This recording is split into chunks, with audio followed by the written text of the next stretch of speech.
Travailler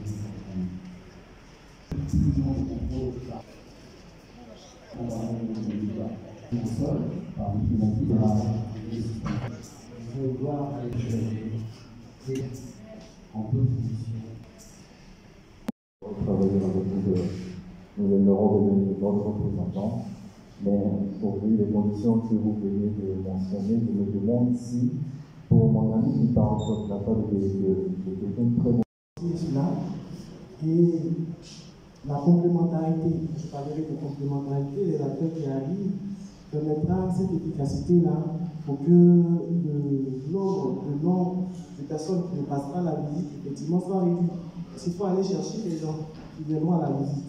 Et donc, tous ces acteurs-là vont mettre en place des systèmes beaucoup plus performants pour aller chercher les personnes qui ne font pas la visite, pour que ces visites-là soient effectivement faites. Donc, c'est vraiment bénéfique pour le système de transport, et puis ça sera aussi bénéfique pour les usagers qui vont circuler dans des conditions de sécurité.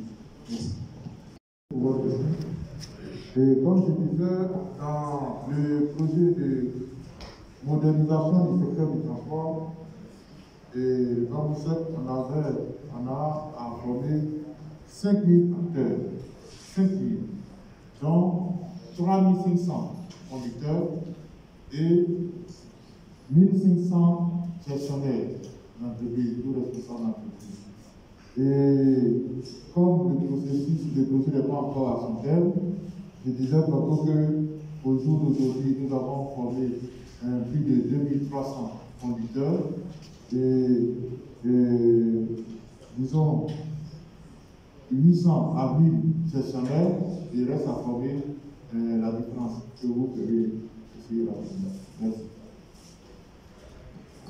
Et ses partenaires pour cette occasion que vous nous donnez pour nous adresser à nos transporteurs. Effectivement, comment appréhender la nouvelle réforme par le transporteur, quitter de la personne physique ou individuelle pour être maintenant une entreprise de transport. Comprenons la motivation d'abord de l'administration, qui est le ministère du Transport du gouvernement par le biais du ministère du Transport. Il a été constaté qu'il y avait beaucoup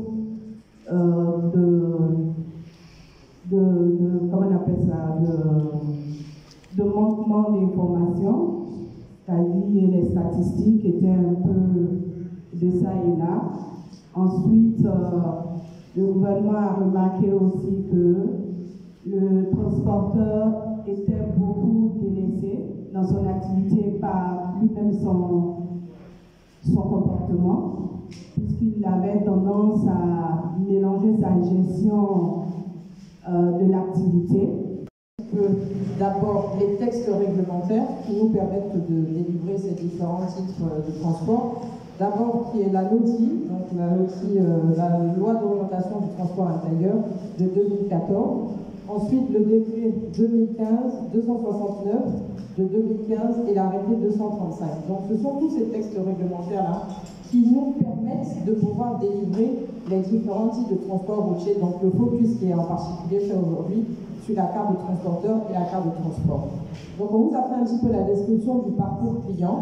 Le parcours client, lorsqu'il se présente dans une agence, dans un centre de gestion intégré, muni de sa documentation, il se présente d'abord vers un opérateur qui est censé vérifier la conformité de la documentation qui est présentée.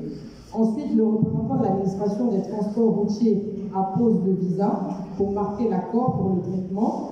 Nous procédons à la saisie dans le logiciel métier que nous avons conçu, qui est la base de données unique du ministère des Transports, dans laquelle nous saisissons toutes les informations en rapport avec le registre des conducteurs, des véhicules et des transports. Et ensuite, lorsque la conformité document est valable, l'usager procède au paiement. Ensuite, le paiement, on procède à une autre vérification et on procède à l'impression du titre. Lorsque le titre est imprimé, il va pour un contrôle qualité auprès de l'agent du ministère des Transports routiers et enfin, il est délivré à l'usager. Donc, c'est un petit peu le parcours client au sein des 31 sites que nous avons. Et dans chaque agence, nous avons des guichets entreprises qui sont dédiés justement aux entreprises de transport pour faciliter un petit peu la célérité dans la production de ces titres. Et donc, que depuis les indépendances, la Côte d'Ivoire a toujours mis une priorité sur la mobilité des populations. Et cela s'est traduit par un certain nombre de lois qui ont été prises et qui ont été éclaircies donc par des décrets et mises en œuvre par des arrêtés ministériels. Nous notons aussi que cette priorité mentale a été marquée par les questions d'infrastructures routières, parce que tous les gouvernements successifs ont eu à charge pour faire des priorités qui ont donc été marquées par le développement des infrastructures routières. Ensuite, il y a eu un penchant sur les questions de renouvellement de parc, parce qu'on s'est rendu compte que l'efficacité du transporteur partait nécessairement par le véhicule qu'il possédait. Plus le véhicule était vétuste, plus le transporteur ne rentabilisait pas ses affaires. Donc la question du renouvellement du parc a donc une priorité pour le gouvernement. Ensuite, il y a eu le renforcement des capacités des acteurs. Parce qu'on s'est rendu compte qu'au il fallait nécessairement que les capacités des transporteurs soient renforcées. Et cela s'est traduit nécessairement par le fait que les transporteurs qui avaient donc besoin de renforcer les capacités ont donc été pris en compte dans le cadre d'un vaste projet initié par le gouvernement avec l'appui des bailleurs de fonds. Et comme l'a dit le prédécesseur, nous avons dans un premier temps travaillé avec l'Union européenne sous la coupe du ministère des Transports. Et là, nous avons eu à renforcer les capacités de plus de 1200 acteurs. Nous sommes en ce moment en train de travailler avec le ministère des Transports et nous avons donc à charge la formation de 5 000 acteurs, comme l'a dit le faire, 3 500 conducteurs et 1 500 transporteurs, y compris les gestionnaires, etc. Le résultat que nous avons aujourd'hui est plus que satisfaisant, parce que nous avons dépassé la barre de 4 000 personnes déjà formées. On a lancé aussi avec ce que j'appelle la reconnaissance faciale de nos chauffeurs. Et on l'a adapté post-Covid parce que le chauffeur il est obligé de porter un masque pour qu'il puisse reconnaître son visage lorsqu'il a aussi son masque. Et cette vérification est faite toutes les heures, des fois même plusieurs fois dans l'heure. Parce qu'on a constaté que sur le marché, les chauffeurs changent de véhicule, ils ont les régimes du partage. Et il est important qu'il y ait la rigueur, le respect de l'identification du chauffeur et du véhicule qui vient chercher nos passagers.